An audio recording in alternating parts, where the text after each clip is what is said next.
Hello, everyone. Welcome. Welcome to Writers and Books. My name is Dan Hurd. I'm the director of adult programs here. If you're not familiar, Writers and Books is a nonprofit literary arts center. We offer readings, workshops, a bookstore, and literary programming for people of all ages and backgrounds. You can find more information at our website, wab.org. Writers and Books would like to call attention to the complex and troubled history of the lands on which we live and work. We are hosting this event from the unceded ancestral homelands of the Onondaga, or the people of the Great Hill. In English, they are known as the Seneca people, or the Keeper of the Western Door. We're so happy to have Kathy Engel with us tonight. She'll be reading from Eyechart, her collaboration with Ellen Driscoll, which you can see downstairs in the atrium. Kathy Engel is a poet and essayist who has worked for many years at the nexus between social justice movements and art and imagination. Her writing has been published in numerous journals and anthologies. Her books include Ruth's Skirts, Poems and Prose, We Begin Here, Poems for Palestine and Lebanon, The Kitchen with Art by German Perez, and the chapbook Banish the Tentative. Her most recent collection of poems is The Lost Brother Alphabet, A Twinkle Democracies. She is an associate arts professor at NYU. Please welcome Kathy Engel.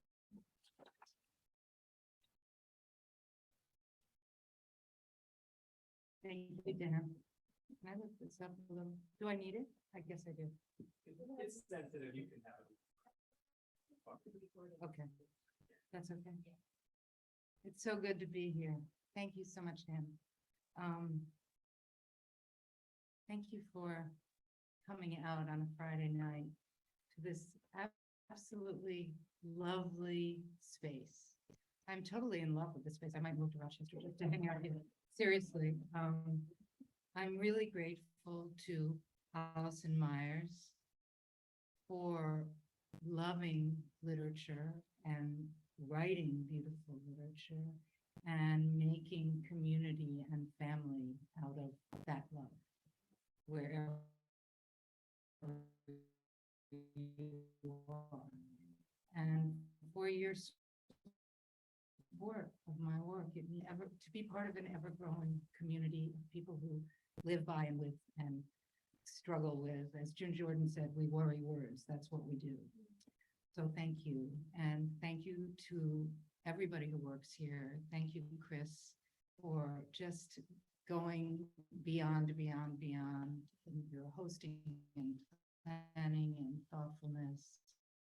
Thank you, Annalisa, for making an art space. It is an art space, but just blooming this art space, and for really working so hard to, at least, from my experience, just to make a space for our work. Thank you.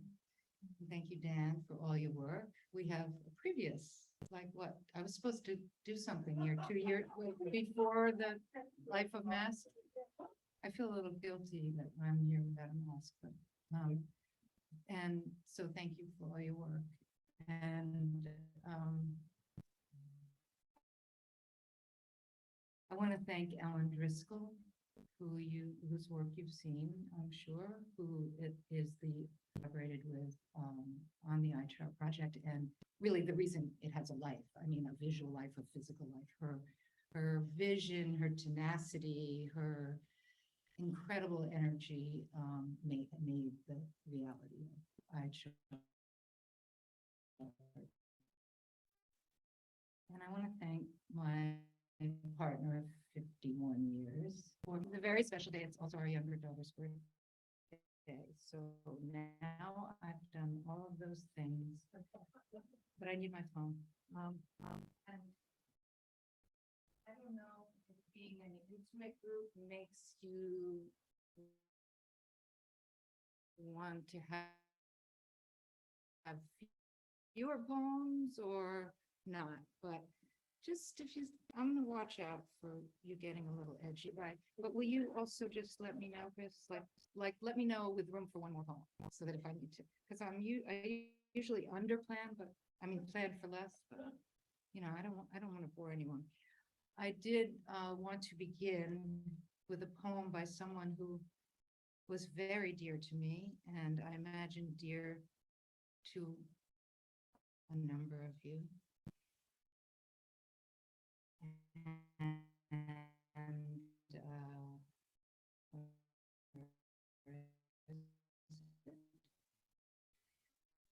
And amazing life in life and in literature.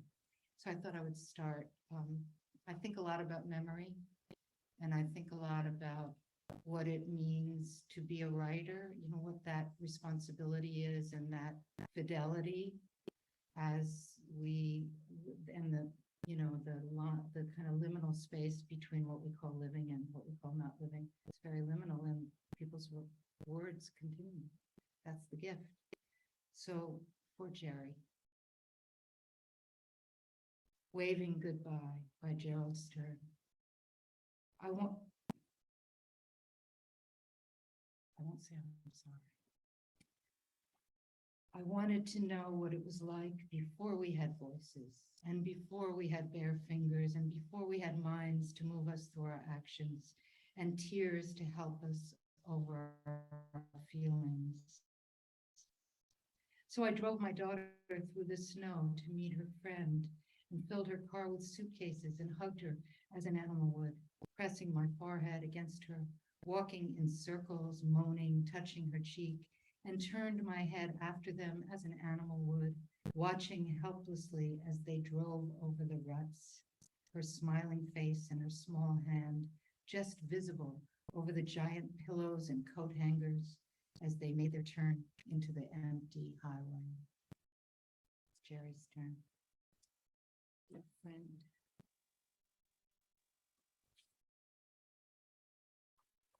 So I'm going to read a few poems that are in my new manuscript that is not yet in anybody's hands. I mean, it's in somebody's hands, but it's not in a form like this. And this is from 2020, spring 2020. You remember that time? From now, spring 2020, quarantine. You will never forget the miles across the sea from, say, Delhi to New York, are nothing, really. You want to learn the language of a four-legged, winged, finned river birch and sunset maple. You watch piping plovers still gather and lift in unison as if they are the ghosts growing. You bow down to nurses and truck drivers, farmers, scientists, teachers and single mothers guiding children while working in one-room homes and those without one room. To the clearing sea, chance of day, gift of lung, you know contamination is cells within you ticking. You dare to speak, dare not to, or walk to nowhere and somewhere. Rest when you should be working, you should not be working. There will be no you, only the I who has become a we, flesh made of earth, skin of sky, pleading breath, water. Falling. And Jasenia, who is mentioned here, is the great, great poet, Jasenia Montia, who has a new book out, which is just amazing. I hope you'll get to read it and hear her. Falling. Perhaps because I was rushing, not paying attention or empathy for Jasenia, who fell the day before. Perhaps because my body knew after falling that I just heard yet another story from someone I call sister, who is a Black woman in this America, about doing big work, then getting shafted by white women. I've witnessed these stories, no doubt, somehow, at times specific or not, have been complicit, even if by not standing strong enough, speaking loud enough, or not at all, not trusting what I deeply know. I thought maybe I should retire early to open a space for a Black woman, In universities, more Black, brown, Indigenous women of color are teased with adjunct or visiting carrot than offered full course meal. Over a box in my office, hard and awkward, bending my arm, yelled at two students who came running in. I'm fine, get out.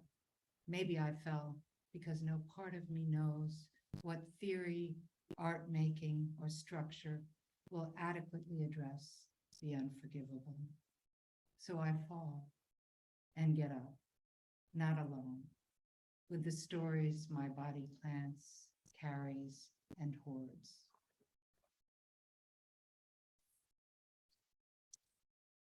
I'm going to read an older poem, much older actually, because it is our younger daughter, Jaja's birthday today. And so I have to read a poem for Jaja. From when she was 17, she turns 31 today. Advice. I have a headache and my ear hurts from writing about dead dads, I tell my daughter, 17, as we lounge across her bed. Almond eyes askance, her lip curves just a bit. Don't be a tortured poet. Write about something else, she chides. Okay, I skirt, I'll try. I'm also tired of writing about war. Without a blink, she says once more, not a tortured poet, Mom. Perfect oval face, auburn hair, flashing. Right, I said. And this one is from Eyechart, and it's called Seahorse Tanka. Well, I wrote it, actually, I was inspired because John not only was instrumental in starting an amazing alternative school where we live, but developed and ran the art program. And one day I walked in to visit because it was a really cool place to visit, and I saw all these seahorses in a tank, and he said they were hanging out with seahorses, the little kids. So I went and researched some things about seahorses because I was so taken with them and the kids' interaction and John's stories. And that's what teaching is, right? Just that kind of love, fun, sometimes impossible. And it is in Eyechart. Seahorse Tanka. Tanka is a Japanese form 575 in terms of syllables, 57577. But I always have to say, as you know, that it's in translation, so it's my rendition. It's my honoring of it. He carries the eggs, body twice curved, salted, he dips water, mates for life, 4 to 6 years to court, tails entwine, to mourn, wait.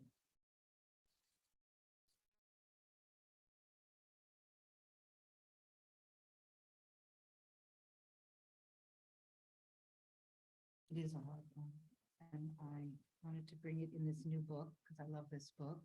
It's called At the Crossroads. It's an anthology put together, just a labor of love, by a group called One Breath Rising that has regular readings in New York City and Brooklyn, well, on Zoom for the last few years, and with music often, and really grew out of one person's, and is a memorial to one person's love of poetry and jazz and the relationship.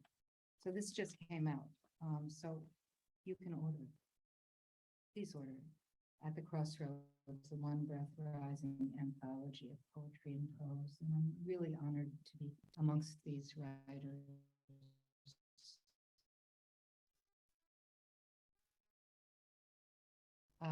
In magazine, June 28, 2021.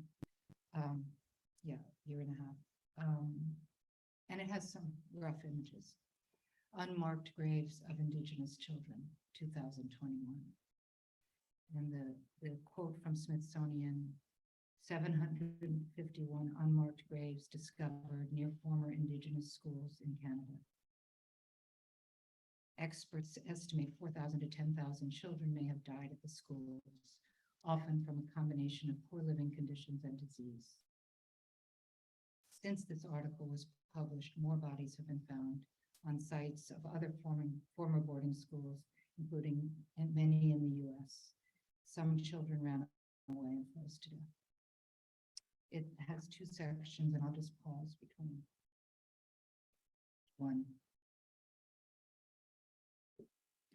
I will not write a poem over the graves of children, the invisible calligraphy of their lives. Small bones rested in composted with veins and seeds. Gouging grammar kidnaps first truth of a child from their body. No metaphor lifts the mother's ache. Blasphemy of naming, sorting, discarding the young for slaughter. Some species kill to survive. Mine, for what? To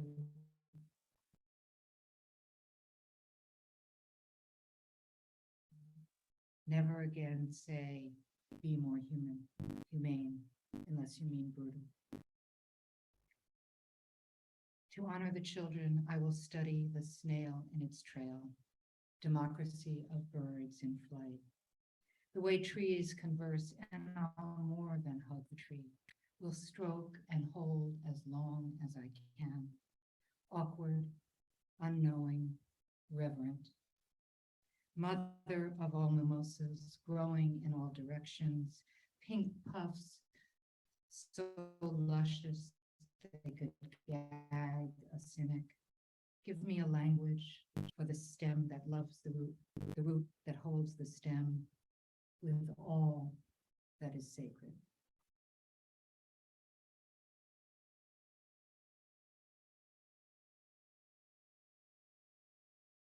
This is called It Would Be Water. How am I doing? It's in memory and for the poet Nina Alexander, who died a few years ago. Really, she had a valiant struggle with cancer, and she was writing right until the end. It would be water, how it comes from the sky because I am dry, because I am thirsty, reaching down for roots I can feel, and up for dream, and because I need the wet, the release of blood, but not too much. That would have been the daily April poem. Then I snuck into a little place for pasta, talked myself into believing I deserved a treat, thinking I was anonymous. And there was Mina's husband, David, with friends eating and laughing. We greeted awkwardly. I stayed at my corner table, red wine and rigatoni. All I could think about was Mina's thick, shiny, nearly black hair, how I didn't manage to visit her that last year of illness, although I said I would. She sent me poem and photo, told about losing her hair. I said it looks beautiful short, that I was thinking of cutting mine. Don't do it, she said. Don't cut your hair. And she was gone. Her photo in my office, so anyone who enters will know. Her poems moving around like waves, tulip stems, high-pitched, elegant voice articulating how the world begins and ends, how verse continues.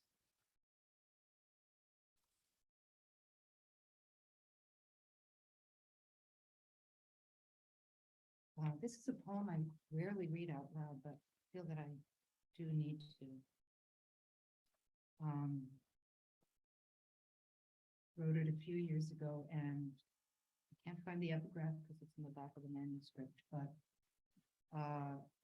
there are words from an article that came out in an Arab newspaper at the time.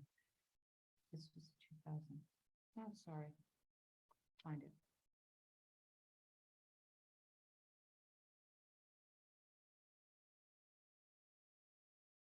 It's called Only, and in parentheses, Gaza again. Let me see if I find it.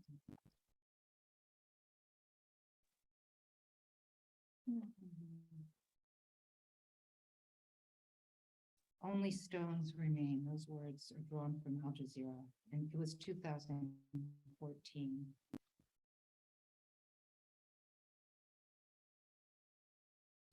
Written in tersive, 3-line stanzas. And I think for many of us, sometimes when something is really hard to address or write about, a form finds us, so we find a form that kind of helps us get in. Only Gaza again. Read a verse by a Palestinian each day. Make words into home. Eyelids, silk, letters, collected, nothing. Can yes find a place named home? Standing with a sign again against the kill, and for simply your home.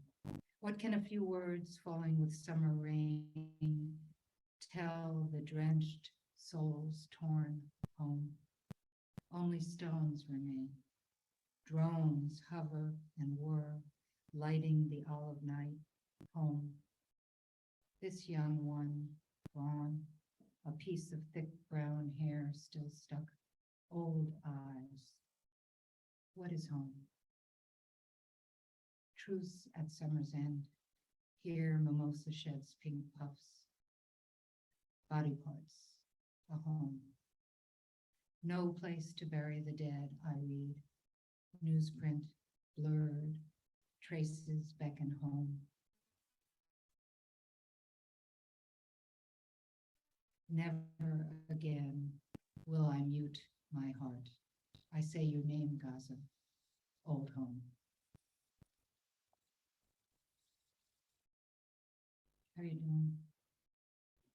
Very quiet. Scaring me.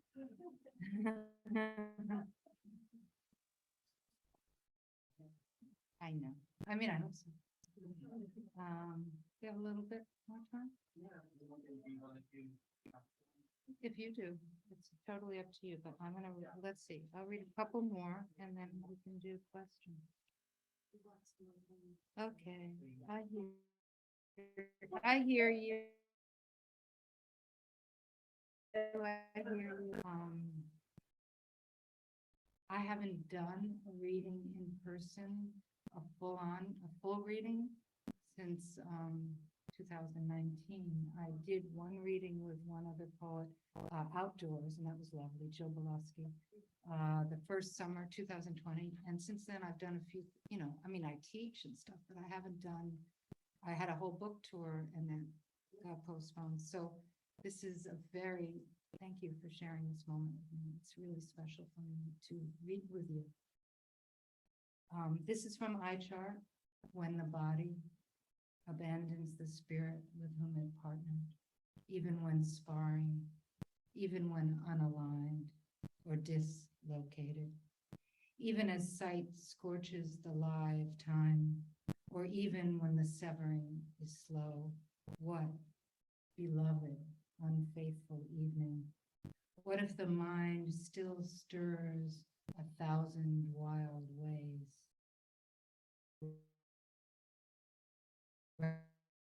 Racketing against the softening of cartilage. What then? I would. Of course. When the body abandons the spirit with whom it partnered, even when sparring, even when unaligned or dislocated, even as sight scorches the lie of time, or even when the severing is slow. What, beloved, unfaithful evening? What if the mind still stirs 1,000 wild ways, racketing against the softening of cartilage? What then?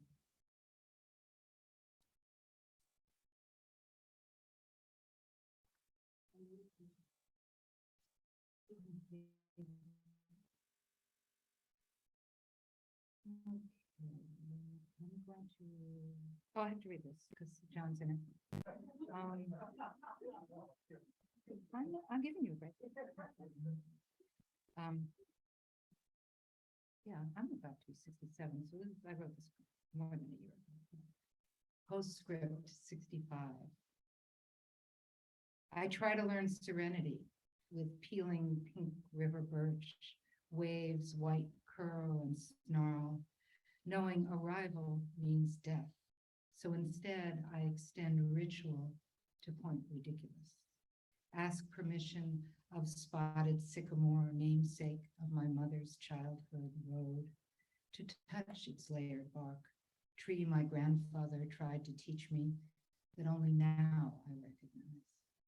I spit a waterfall of out loud thank yous, talk with my dead, add to the list as it grows, fear of neglecting any ghost, fear the atlas of forgiveness might edit to deletion, starve. At the shore again, thick black coffee in favorite mugs, tremor of waking fades as we inhale sea, and John tells me that it's possible to stand inside a cloud, and we're doing it right now. I'm going to read the title poem of my new manuscript and kind of the title poem of Eyechart. And then maybe we'll talk for 2 minutes. Dear inheritors, I'm trying to see if there are any reference. Are there? I don't think so. They are, I'll catch us up after. Dear inheritors, dear bookend, dear crow in tree, dear stutter, rupture, rapture, hole in the eye of remembering, dear fingernail, scratching boat railing, childhood ending, dear buffalo whale, human and snail, dear worn out adjective, nameless year and month, dear welcome. Dear inheritors, today will not be called day. I will not be called I. Death has no reason. Stars can't be captured. If it's a flag, let's strip the borders and call it moving through together. An imaginary loom awaits me. With rough hands, I weave silk and burlap strands, stalk an unmade heaven right here.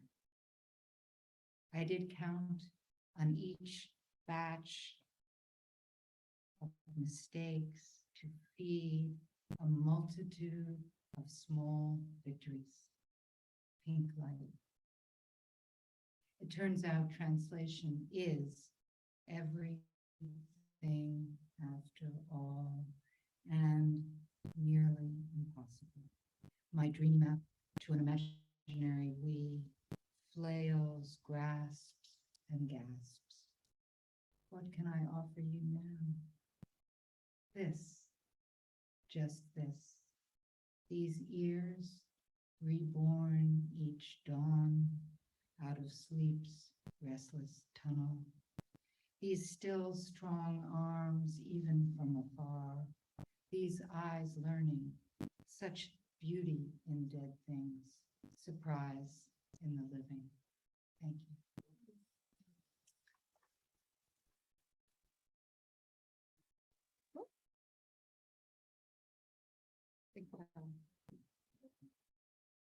Thank you for listening.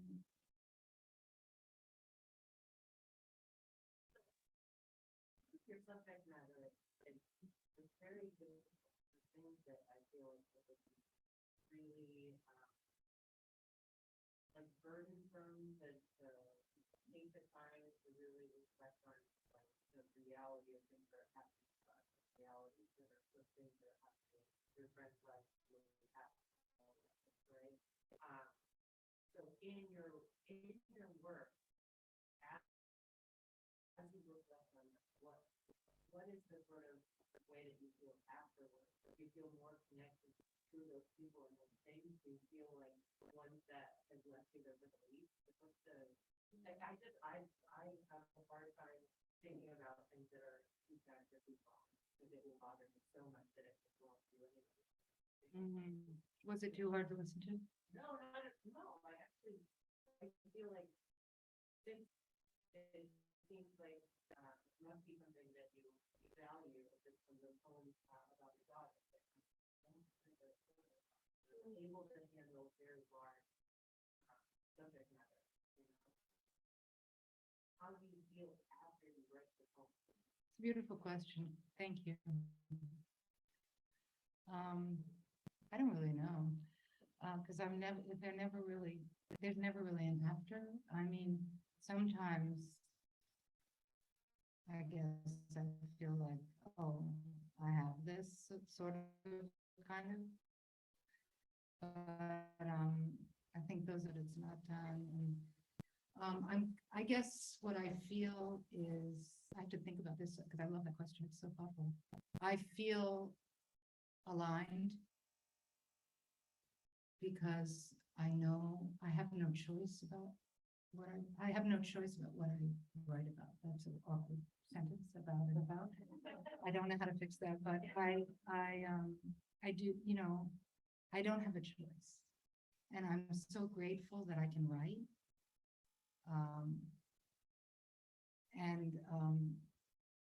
I don't want to only write, you know, I mean, I feel that the writing of something, in a way, at least it's a gift for the writer.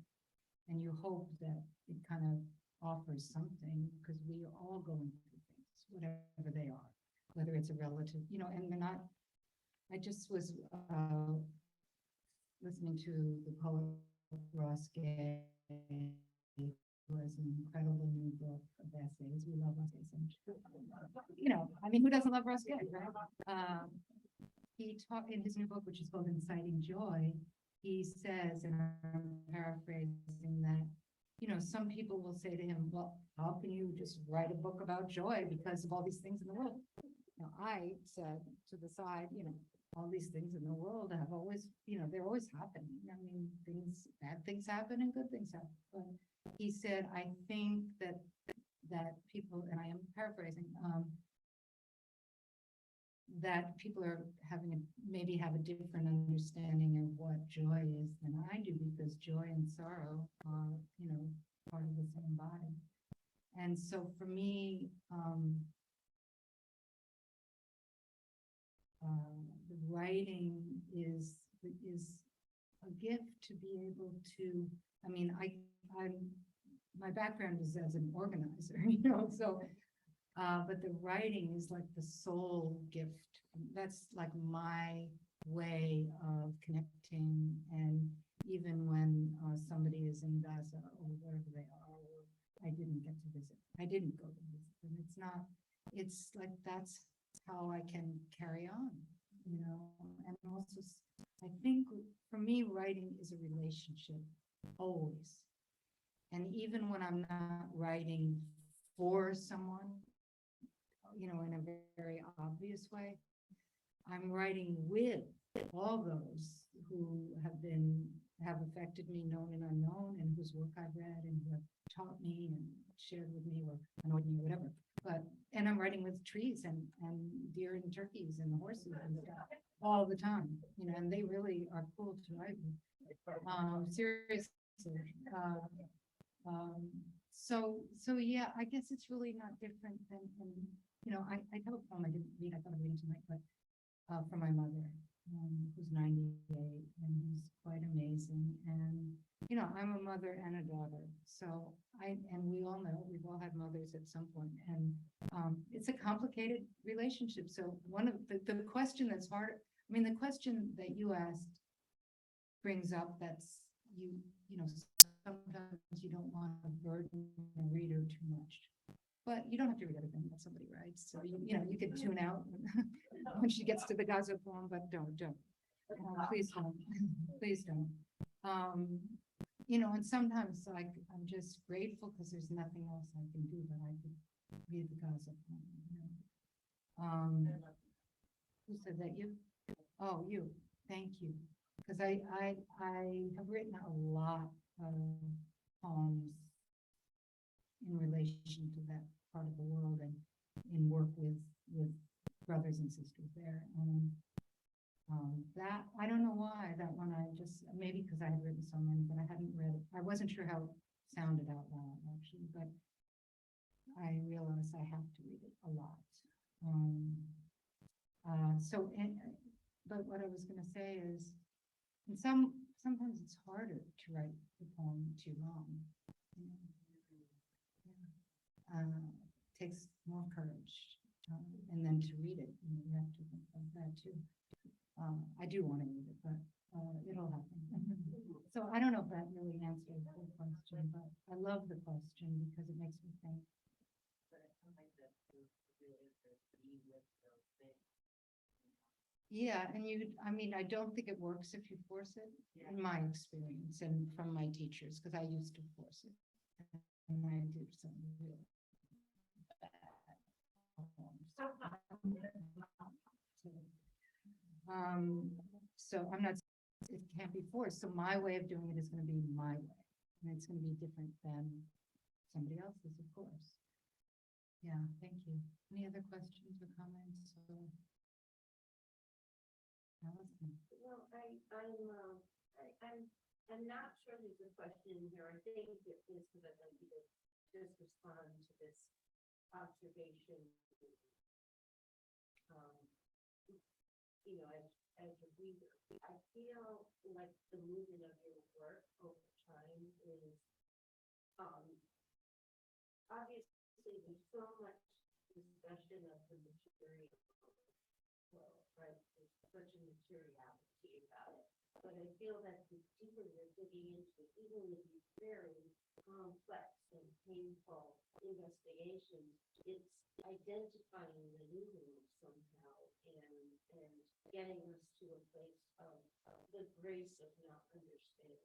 That's how I feel the poems are moving.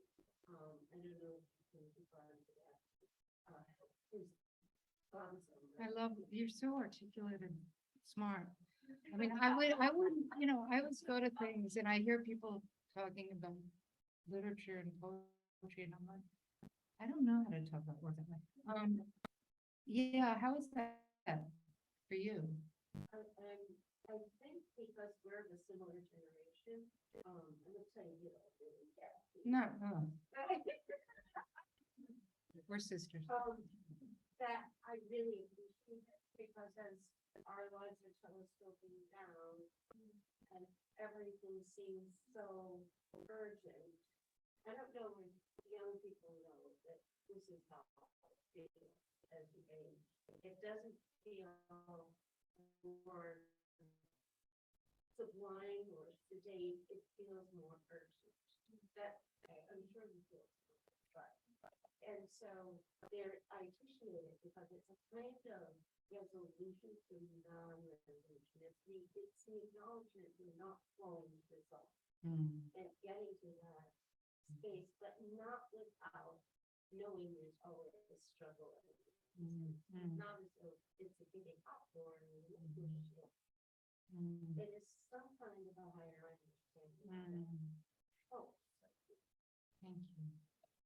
Yeah, I think, yeah, I think my poems have definitely become more guided by my spiritual self.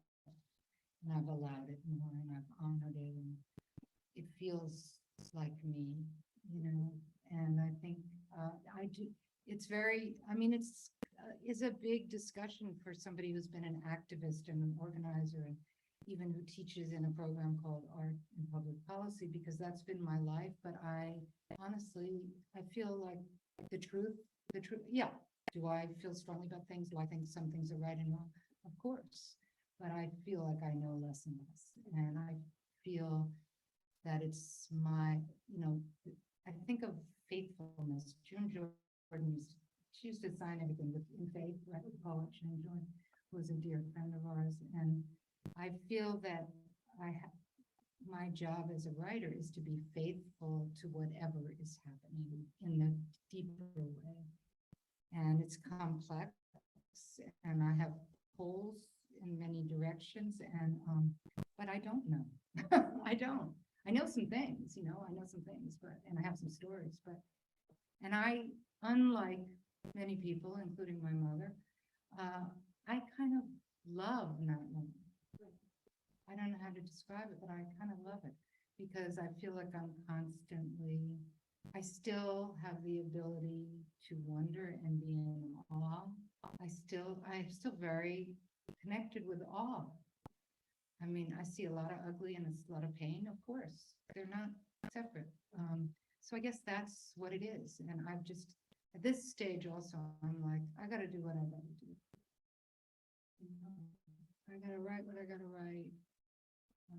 I got to feel what I got to feel. And also do. I'm just so appreciative of that particular direction, and it feels very, and when you were talking about working it or not working it, was so Yeah, beautiful.